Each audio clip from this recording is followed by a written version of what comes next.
So here we are, Grace in the book of Romans. That's the title of this series. This is lesson number 2, and the title of this lesson is The Renouncing of Grace, part 1, where we're going to break up this material into 2 parts. So last week we began our series in the book of Romans, and I told you that we'd be tracing the idea of grace as Paul explains it in this epistle. So this particular class, this particular study, we're not doing a line by line, paragraph by paragraph study of the book of Romans. It's called a thematic study. So we're picking up a theme, we're picking up an idea, and the idea is the idea of grace that Paul talks about throughout this epistle. We could study the idea of Christ. What does Paul say about Christ in Romans? What does Paul say about faith in Romans? So there are so many themes that we could look at and continue to go back through this wonderful epistle, but we've chosen the idea of grace. So we've said that our course is divided into different sections. We're going to look at different sections to cover the book of Romans, 5 parts. Part 1, Renouncing of Grace, chapter 1, verse 1 to chapter 3, verse 20. The next part will be the response of grace. Chapter 3:20 to 7:25, the request of grace, chapter 8. The refusal of grace, chapters 9, 10, and 11. And the result of grace, chapters 12 to 16. So that's kind of our outline, the outline of the study that we will use for this book. So this week we begin with the very first section where Paul explains how mankind has renounced grace, God's grace, and how this renunciation has led to universal sin. And that's chapter 1, verse 1 to chapter 3, verse 20. That whole section is about this point. Okay? So in the opening verses of the book, Paul greets his readers by establishing his credentials as an apostle, by summarizing the gospel itself, and he offers a blessing upon the readers themselves. He also states his own objectives in ministry, and that is to preach to all men the gospel, both Jews and Greeks, and that the gospel is God's power to save them.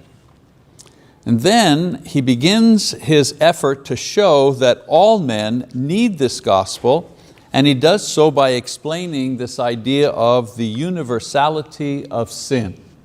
Okay. So before we examine Paul's teaching on the universality of sin, we need to look at an opposing view called the universality of salvation, or by its more modern name, pluralism. Universalism or pluralism is a popular idea in the religious world today that says that the love and the grace of God virtually ensures that everyone will be saved no matter what path they choose. In other words, God is so good that just nobody will be lost. It's impossible that anybody can be lost because God is so good. If I were to make a diagram, the old story, all roads lead to God. All roads lead to heaven. All religions lead to God. That's the idea of universalism. That's the idea of pluralism.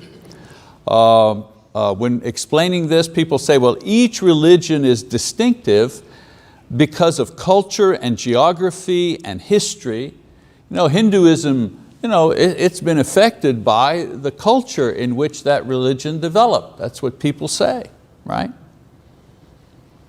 But then people say, all of these religions are capable of leading a person to God and thus salvation. So you can get to God through Hinduism or through Islam or through Buddhism or through Jainism or through whatever ism, Christianity, Mormonism, all the roads, they lead, as long as you're on one of these roads, they lead to God.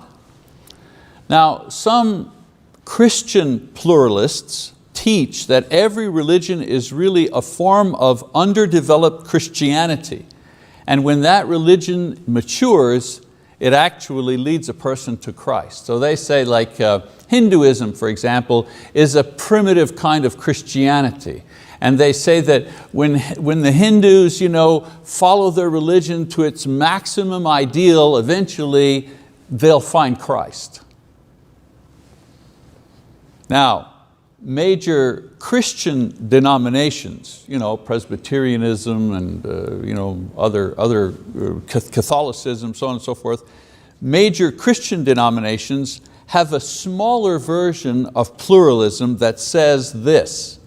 It says, all churches lead to heaven, but not all religions. So certain Christian pluralists, they say, well, Buddhism doesn't take you to heaven, and Hinduism, that doesn't take you to heaven, but all forms of Christianity take you to heaven. And in a diagram form, they say that every religion is just a branch on the tree of Christianity. Just, different way to get to the same thing. It's the same pluralistic idea, but it's restricted to Christianity. And people who believe this, people who accept this, they use language like, well, of what religious expression are you? What Christian expression are you?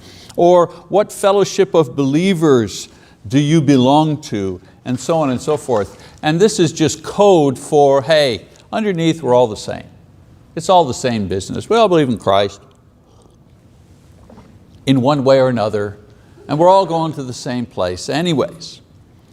Now, these ideas, they're easy to understand, right? All roads lead to heaven, or all Christian denominations part of a tree, that's all the same thing. Very easy to understand, actually very attractive and very comforting. No arguing here. If everybody's going to heaven, there's no debating, there's no arguing, there's no working. It seems like a much more loving type thing, doesn't it? If you're able to say, hey, all religions, everybody's going to heaven. Well, I'm just full of love. I'm saying that because God is love. That must be the way it works. Well, it's the way a lot of people would like it to work until you begin to examine it. That's the problem. When you examine it, it doesn't hold up for a couple of reasons. Number one, this is illogical. It is illogical that God, who is perfectly logical, would give different and even contradicting information about Himself and how to reach Him to different people simultaneously. It's like saying to two people at the same time, the way to reach me, and you say to that person, I'll be in New York on January 1st, and to this person you say, I'll be in Los Angeles on January 1st. Contradicting information. Eastern religions like Hinduism and Jainism and Buddhism, so on and so forth, they teach that man is responsible to reach a state of perfection, or as some call it, nirvana, and union with the force of life through either a cycle of reincarnation, personal effort, and or acquiring special knowledge and insight through meditation and self-denial. That kind of summarizes the ideas of Eastern religions. Western religions, that include Judaism, Christianity, even Islam, they teach basically that God helps man to come to Him, that he dies once and then God judges each man. Well, that's not reincarnation, is it? Eastern religions see God as a force without personality or will. Western religions see Him as sovereign, intelligent, Lord. Well, that's not the same thing, is it? Eastern religions are inclusive for all religious beliefs.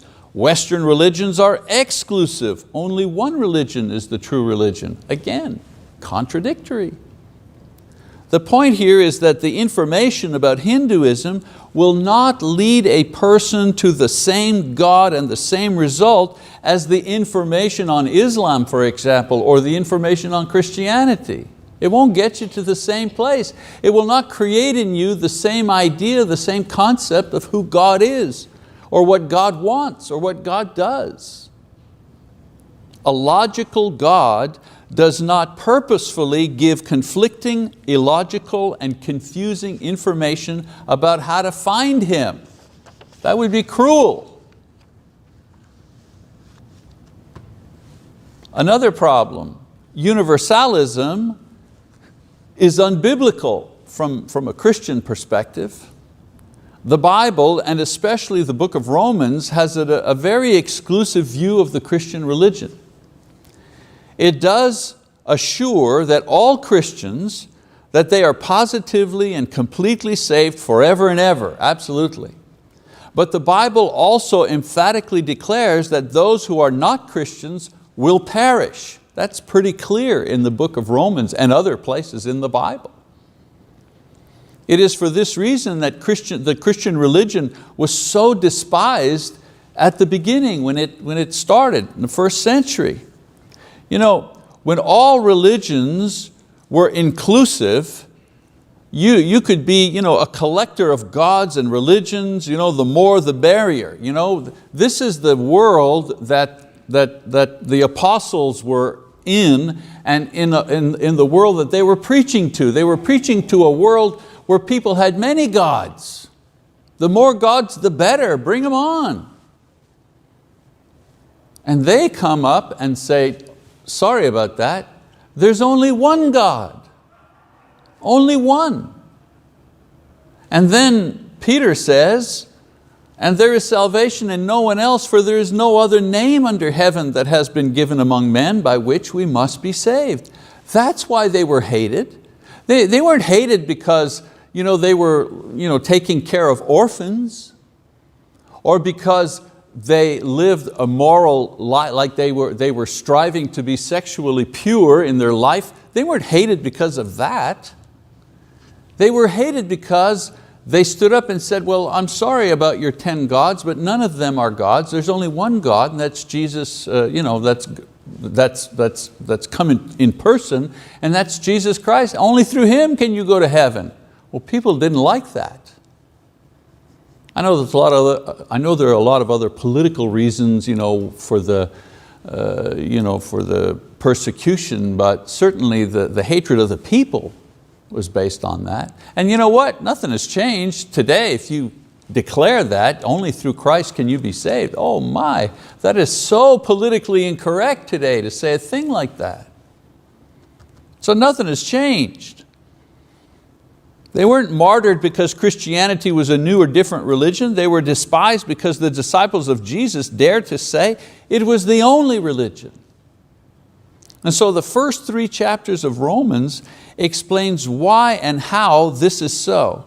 And it sets the stage to explain why Christianity is the only religion that deals effectively with man's basic problem, which is the problem of sin.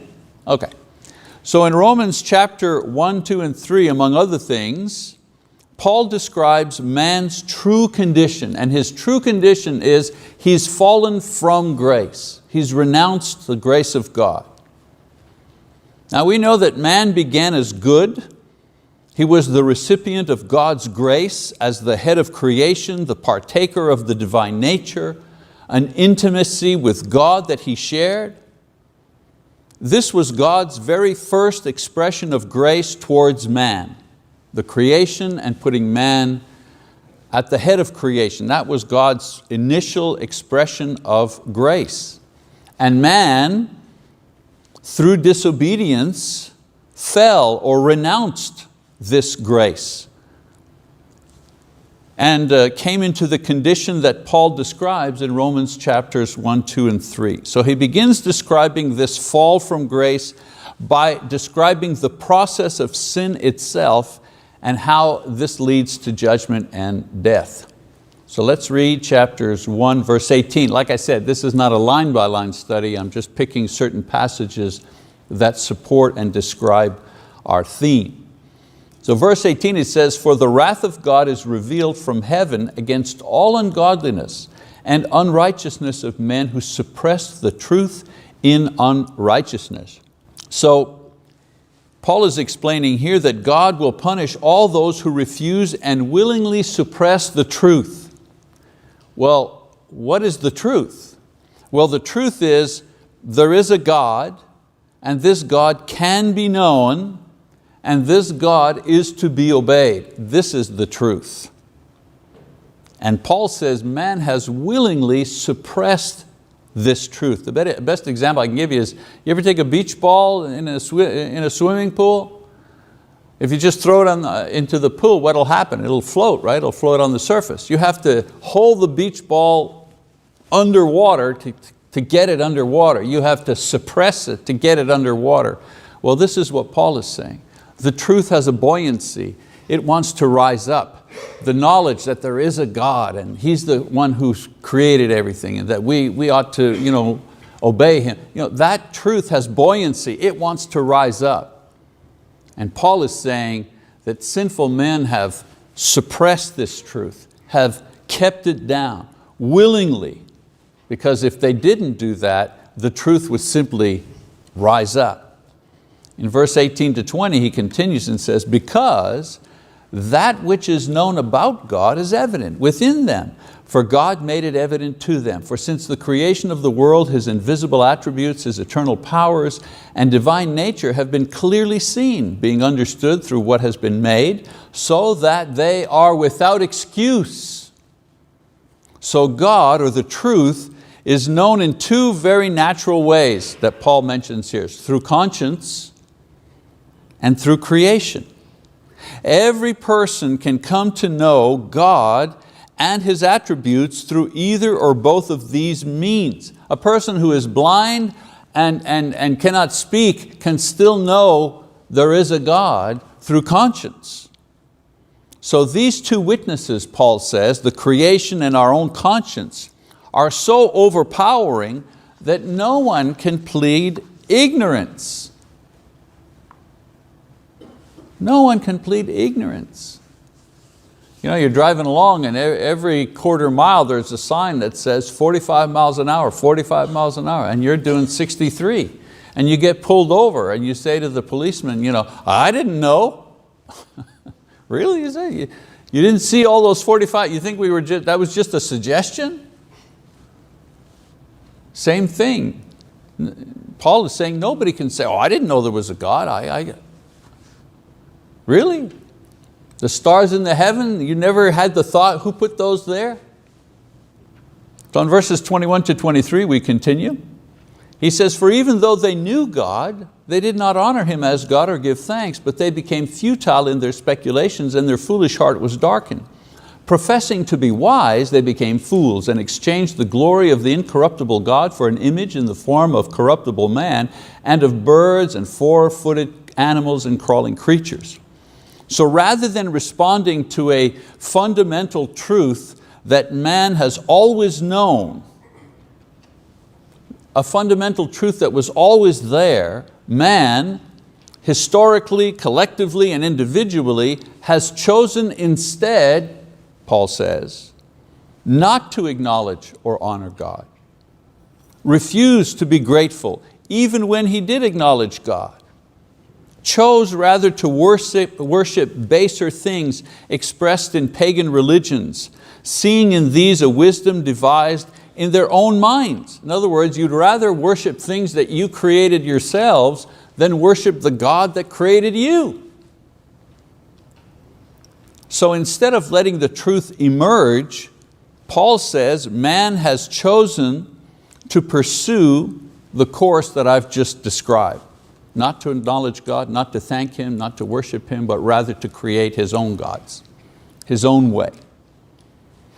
Then in verse 24 and 5 he says, therefore God gave them over in the lusts of their hearts to impurity, so that their bodies would be dishonored among them, for they exchanged the truth of God for a lie, and worshipped and served the creature rather than the Creator, who is blessed forever. Amen. So the net result of all of this was that God did not intervene. God permitted them to sin to their heart's content. You don't want to know me? You don't want to obey me? You don't want to honor me? Fine. You like sin? You like paganism? You like that? Go ahead. Fill her up. Fill her up.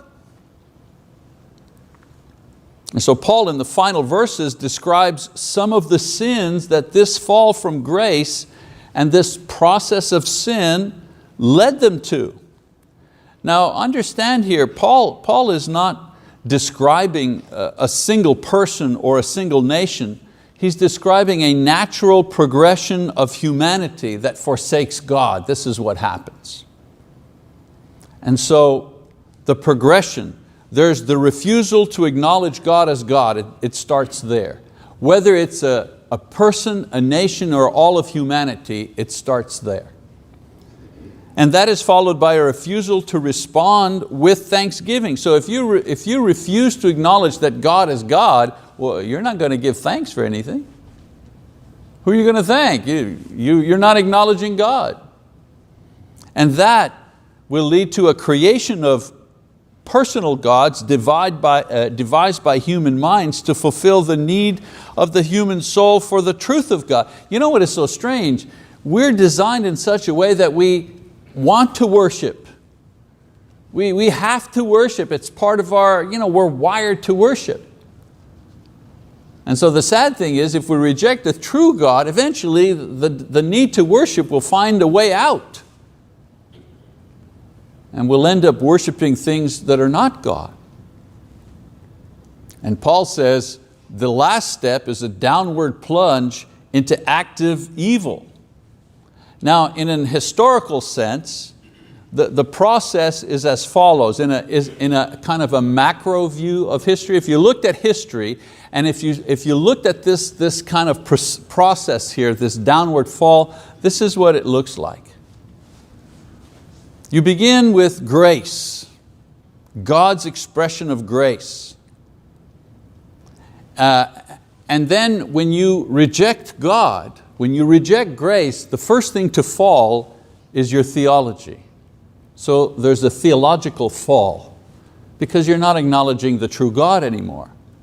Well, a theological fall leads to a philosophical fall, because so long as you're acknowledging God, your philosophy, your thinking about life and how it works, it's orderly because you understand there's God, there's the creation, there's me. You understand the relationship between yourself and your Creator. But if you reject God and there's your theological fall, well then your thinking will also fall. And you're going to begin creating scenarios to explain how life is. Where does it come from? And you start having all of these philosophical ideas that explain reality, that explain the world without reference to God. Well, that's a theological fall, a philosophical fall, sorry. And that philosophical fall is followed by a moral fall. People start acting in ways that are ungodly. And so that's what Paul is talking about in a kind of a macro sense here. The rejection of values of right and wrong. By the time you get to a moral fall, you're at a point where as a nation you're saying, well, good is bad and bad is good. Are we there yet? Are we there yet? Wait a minute, the Christians are the bad guys in this society, and those who promote immoral sexual lifestyle, they're the good guys. They get the headlines. They get the parades.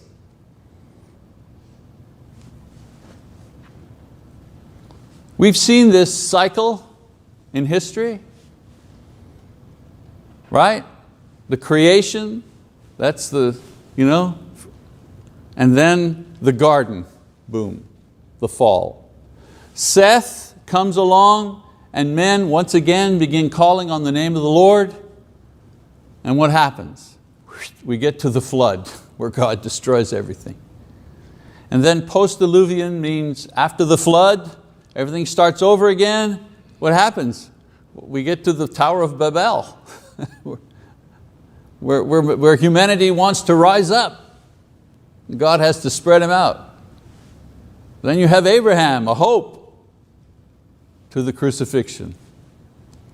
And then you have the apostolic age, the apostles, the church is growing, things are happening, kind of a great revival. Whoops, then we get to the Middle Ages, the Dark Ages. And then we have the Reformation, back to the Bible, back to God. Tremendous religious renewal in Europe and so on and so forth. Whoops. Then we get to the Enlightenment.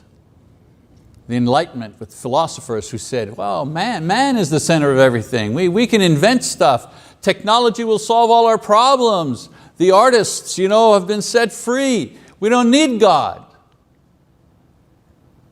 We can explain how everything happened. It's called evolution. That's all the product of the Enlightenment. It's always the same circle going round and round. Then we have the Restoration. Oh, now we're getting close to our own history, right? The Great Awakening, they called it. Another back to the Bible movement that swept across Europe, especially across America, for 100 years, to the point where in the 1950s, and you've heard this before, the Churches of Christ, that Restoration movement, let's get back to the Bible, do Bible things, Bible ways, fastest growing religious group in America. And now we're at the present. And where are we now? Good is bad, and bad is good. It's just a cycle.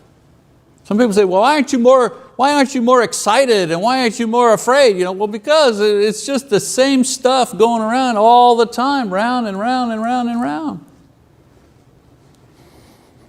So we see this cycle in modern history, don't we? The theological fall came with the rejection of the Bible and inspiration in most mainline denominations in the last 50 years. Spearheaded by scholars of the higher critical method. In other words, Bible scholars were not looking to see what does the Bible teach and what does it say in context. They just saw the Bible as literature.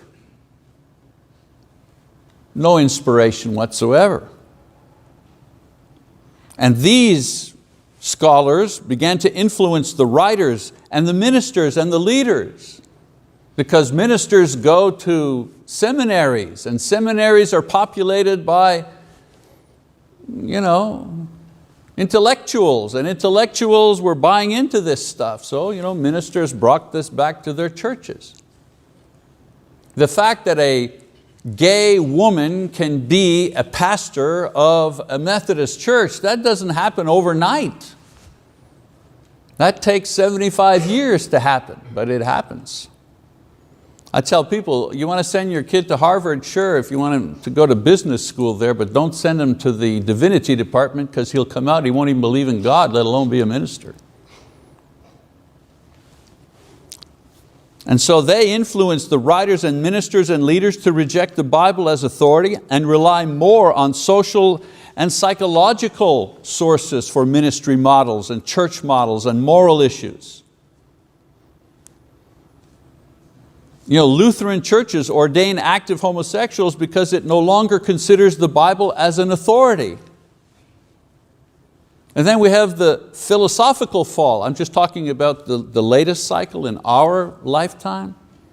This occurred simultaneously with great thinkers establishing relativism as the new basis for thinking about ourselves and our world. Relativism has many variations, but basically it says that the only rules that one is bound by are the rules that one creates for himself. As long as you don't hurt anyone else, that's the only rule. So we see this thinking expressed in the pro-choice movement. No one can impose a standard on the individual that he or she has that has not been chosen by that person for themselves. So the ability to choose for yourself how you live and what you do trumps God's command.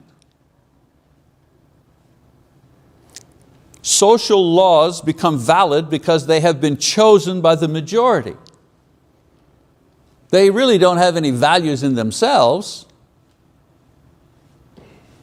We believe that basic laws should be there because they are naturally good. Thou shalt not steal, that's a good thing. That's why it should be a law, aside from the fact that God has given the law. But in relativism, the law is there because it serves us somehow.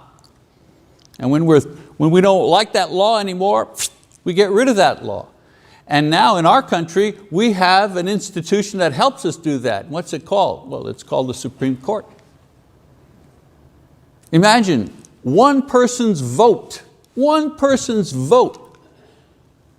has changed 6,000 years of social conduct.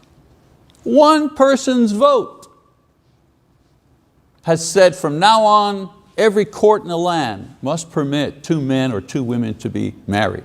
One vote. Government, politics, law, this becomes very important in a relativistic world because these are the only vehicles to establish what a society is to be. We need to be afraid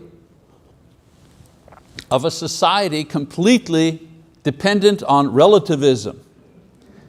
We need to be afraid of a country like Russia, for example, becoming a complete democracy without any religious conscience, because fueled by our capitalistic system, a nation that is totally relativistic could choose to collectively destroy us and have the money to do it and feel absolutely no remorse because it was the will of the nation.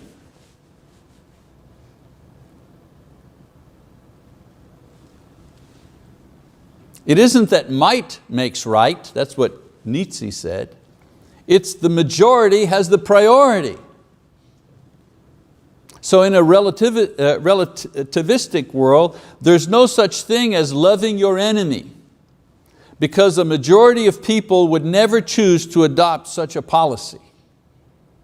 Only a religious people would adopt this type of policy. And in our nation, that group is shrinking.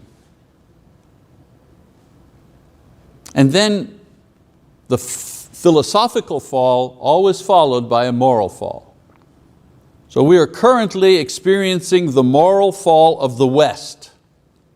The East fell with communism and secularism in Europe.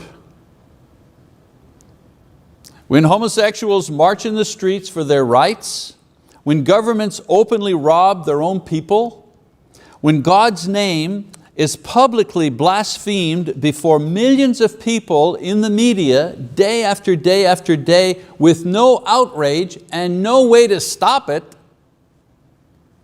when we glorify and we pour adulation on liars, thieves, fornicators, and God-haters, as we do on many of our entertainers and sports people who publicly act this way without shame. No shame. A woman who is a mother will expose herself completely naked to millions of people and be considered a hero or a heroine. When a man begins to dress like a woman and is given awards for that action, when this type of systemic immorality becomes clear and visible to all, then 3 things are near. Number 1, we are nearing the end or the bottom of the moral fall. You can't get much lower. You cannot get much lower in your society that child molesters claim that they were born that way and asked not to be penalized because of that reason. And some of you might be saying, oh, that's terrible, that would never happen. Oh, really? It's already happening. It's already the most common defense for pedophiles. I can't help it, I was born that way, that's just the way that I am. They're seeking mercy from the courts for their actions.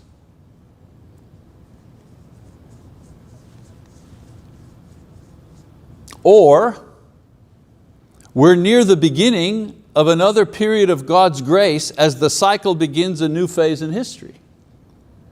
This is seen in the working of the Holy Spirit, strengthening the church to grow dynamically. This is seen in spiritual and moral fervor for Christ among the people. Not just any revival of religion, not greater Islam, but the rise once again of the church that belongs to Christ. You understand what I'm talking about here? In this cycle here, where are we at? Well, I think, if you just look at society, we're at the moral fall part of society. And the question is, well, what happens after the moral fall? Well, revival, hopefully, historically it's always been revival, people kind of swing back, or we're near the end of the world brought on by the return of Jesus. Because it is when there is the greatest challenge to God's authority and position, the Bible says that that's when Jesus returns. This is what 2 Thessalonians teaches. Now, without getting too spectacular here, the book of Thessalonians also says that the man of lawlessness has to be revealed to Christians before the end comes. And I have not seen any sign of the man of lawlessness being revealed, so I doubt we are at this particular point yet. However, according to the Bible, this is how it's going to work. So this cycle, theological fall, philosophical fall, moral fall, and either the return of Jesus or revival, this just keeps going round and round and round and round. That's why the encouragement to the church is always, be faithful. Understand that you're living in a world that just keeps going round and round like this. Be faithful. So in chapter 1, so you're saying, what does this have to do with Romans? Well, in chapter 1 of Romans, Paul is describing this cycle of falling from grace and how all humans are caught up in it in one way or another. In chapter 2 and 3, he goes from a macrocosmic, in other words, a big picture view, which is what he gives in chapter 1, to a microcosmic, a detailed view of the very same thing. So in chapter 1, he describes this cycle like on a worldview, and in chapters 2 and 3, he's going to kind of narrow it down and describe it on a very personal view. So from the moral history of mankind to the working of sin in the heart of each individual person and the results of this in the lives of individual Jews and Gentiles. So the lesson for us so far is that this cycle continues and each of us is caught up in it, despite our advanced technology, despite our global worldview. And the moral collapse of society is played out in each of our personal lives as well. And in the end, there remains only one name under heaven by which we must be saved also, Jesus Christ. That's the thing that just remains throughout this history. The power of the gospel, which is the revealed grace of God, is just as powerful today as it was then, and it will be just as powerful in the future. So when we study Romans, or any other book in the Bible for that matter, we're handling that power, we're handling that spirit, we're handling that life that can lead us to a state of grace or can ignite a period of grace for the whole world if we're not ashamed of it. They weren't ashamed of it in the first century and they were in the throes of a moral fall. I think we're similarly in the throes of a moral fall in our generation. And our response is not to worry or to be afraid. Our response is not to be ashamed of the gospel as the power of God to save mankind, even in our age today. Such is the power of the gospel, as Paul will say, for I am not ashamed of the gospel, for it is the power of God for salvation to everyone who believes, to the Jew first, and also to the Greek. Okay, in our next lesson, we're going to discuss part 2, the renunciation of God's grace and His judgment. We're going to go into a more focused view of that. All right, that's our lesson for this morning. Thank you for your attention. Appreciate it.